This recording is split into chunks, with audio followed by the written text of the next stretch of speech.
नमस्कार, बैंकर सेंकर्स में आपका स्वागत है। आज की इस वीडियो में हम देखेंगे कि एसएससी मल्टीटास्किंग स्टाफ के एग्ज़ाम में क्या हमें गेस करना चाहिए या नहीं, और अगर हमें गेस यानी तुक्का मारना चाहिए तो कब और कैसे मारना चाहिए। डिस्क्लेमर: इस वीडियो में दिए गए सारे एडवाइस और ट्रिक्स मेरे पर्सनल पॉइंट ऑफ व्यू से दिए गए हैं। इस वीडियो में दिए गए ट्रिक्स इक्विप्रोबेबल आउटकम पे बेस्ड हैं। फॉर एग्जाम्पल, अगर हम एक डाइस थ्रो करते हैं तो प्रोबेबिलिटी 1, 2, 3, 4, 5 या 6 आने की प्रोबेबिलिटी बराबर होती है 1/6। इसी तरीके से अगर हमें किसी क्वेश्चन के 4 में से कोई एक ऑप्शन चुनना है तो सही ऑप्शन होने की प्रोबेबिलिटी भी 1/4 हो जाती है। क्योंकि ये ट्रिक्स मैं प्रोबेबिलिटी के बेसिस पे दे रहा हूँ तो कुछ स्टूडेंट्स का पॉइंट ऑफ व्यू अलग भी हो सकता है, तो आपको ये ट्रिक्स तभी सॉल्व करना चाहिए अगर आपको प्रोबेबिलिटी बेस्ड आउटकम्स पे भरोसा हो। अन्यथा यह वीडियो देखने के लिए आपका धन्यवाद। आगे बढ़ने के पहले सबसे पहले 2017 के एक्सपेक्टेड कट ऑफ की बात कर लेते हैं।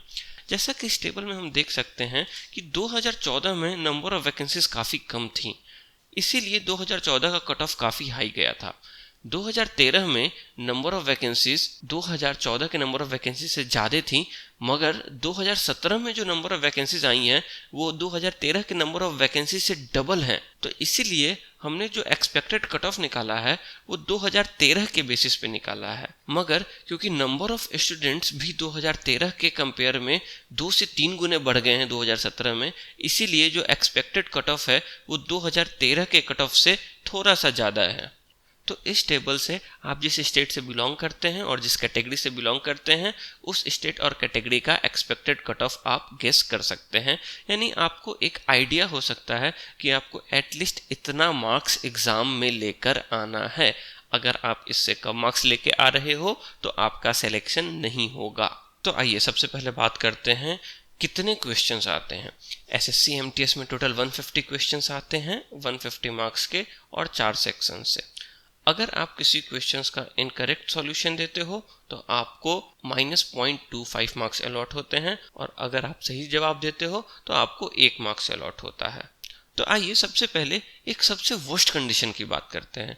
मान लीजिए एक स्टूडेंट्स एग्जाम में गया और उसे आउट ऑफ 150 एक भी क्वेश्चंस का जवाब नहीं आता, तो उसने कंप्लीट 150 क्वेश्चन गेस कर लिए। अब क्योंकि हर एक क्वेश्चन के 4 ऑप्शन होते हैं तो हम यह कह सकते हैं कि उसने 150/4 that is 37 questions correctly guess किए, इसीलिए उसे 37 मार्क्स मिल गए। उसने इनकरेक्ट कितने क्वेश्चंस गेस किए? 150 - 37 दैट इज 113। तो इससे हम यह कह सकते हैं कि अगर कोई स्टूडेंट कंप्लीट 150 मार्क्स भी गेस करके आता है तो वो एटलीस्ट 37 - 28 दैट इज 9 मार्क्स तो अटेम्प्ट कर ही लेगा। अब एक वैसे स्टूडेंट की बात करते हैं जो एक्चुअली कुछ पढ़ कर गया है, कुछ मेहनत करके गया है। तो जब वो एग्जाम में गया तो उसने देखा कि उसे 100 क्वेश्चंस आते हैं, तो उसने 100 क्वेश्चन सॉल्व किए और उसने एक भी क्वेश्चन गेस नहीं किया। अब उसने जो 100 क्वेश्चन सॉल्व किए उनमें से 92 क्वेश्चन सही थे, तो टोटल मार्क्स उसने सिक्योर किया 92। अब क्योंकि उसने 8 क्वेश्चंस गलत अटेम्प्ट लिए हैं इसलिए उसको उसके नेगेटिव मार्क्स मिल जाएंगे। 8 × -0.25 इज इक्वल टू -2, और टोटल मार्क्स जो उस स्टूडेंट ने सिक्योर किया वो हो गया 90। अब जैसा कि हम सभी देख चुके हैं कि अगर आप जनरल कैटेगरी से बिलोंग करते हो तो आपको अप्रॉक्सीमेटली 100 मार्क्स लेकर आना है to be on safer side.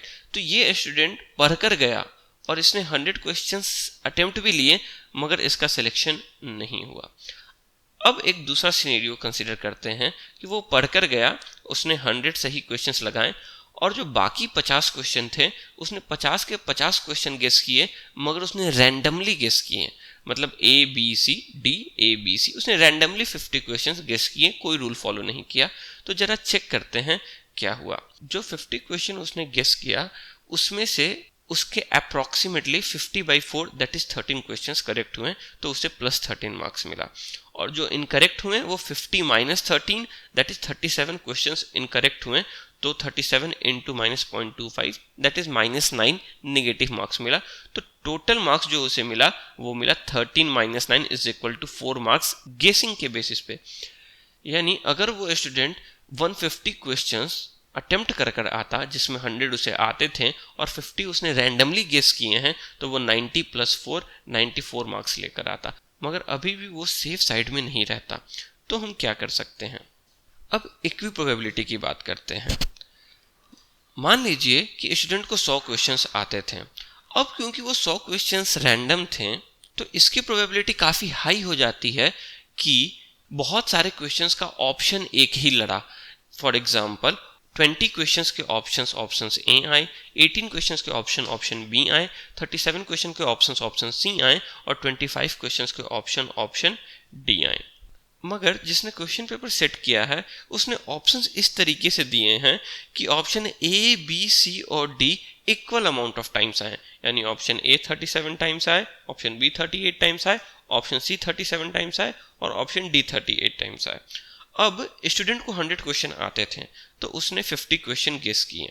अब उसने देखा कि उसने ऑप्शन सी 37 टाइम्स ऑलरेडी लगा चुका है और सबसे कम उसने ऑप्शन बी लगाया है 18 टाइम्स। तो उसने क्या किया, उसने अपने सारे के सारे 50 क्वेश्चंस ऑप्शन बी ही लगा दिया। Means option B B B B B B जितने उसने गेस किए सारे गेसिंग के उसके ऑप्शन थे ऑप्शन बी। अब बात करते हैं करेक्ट गेस होने की चांसेस। अब इक्वल प्रोबेबिलिटी से हम यह कह सकते हैं कि ऑप्शन बी के 38 क्वेश्चंस थे तो उसके करेक्ट गेसेस कितने हैं? 38 माइनस 18 क्योंकि ऑप्शन बी पहले उसने अपने नोन क्वेश्चन से अटेम्प्ट ले लिया है। सो 38 माइनस 18 इज इक्वल टू 20। यानी उसने 20 क्वेश्चंस करेक्ट गेस किए तो उसे प्लस 20 मार्क्स मिले। अब उसने इनकरेक्ट कितने गेस किए? टोटल 50 क्वेश्चंस गेस किए थे, 20 correct, so 50 minus 20 that is 30 question उसने इनकरेक्ट गेस किए। तो नेगेटिव मार्किंग होगी 30 into 0.25 that is approximately -7 marks. यानी उसको गेसिंग के कितने मार्क्स मिल गए? 20 माइनस 7 इज इक्वल टू 13। और पहले उसे कितने मार्क्स मिल रहे थे? 90 marks from the known question. So total mark उसने कितने सिक्योर किए? 90 प्लस 13 दैट इज 103। तो यहाँ से हम यह कंक्लूड कर सकते हैं कि अगर कोई स्टूडेंट को 100 सवाल आता है और उसने एक भी गेस नहीं किया तो चांस है कि वो 90 मार्क्स लेकर आएगा।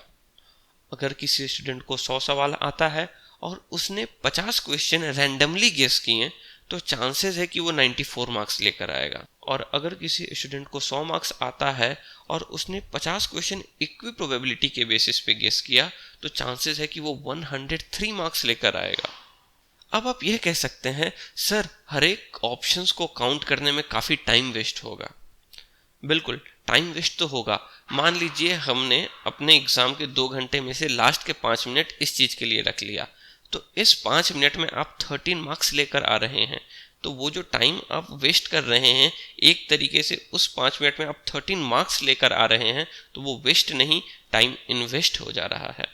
तो अगर आपको यह वीडियो पसंद आया तो please like, comment, share and subscribe to our YouTube channel bankers rankers.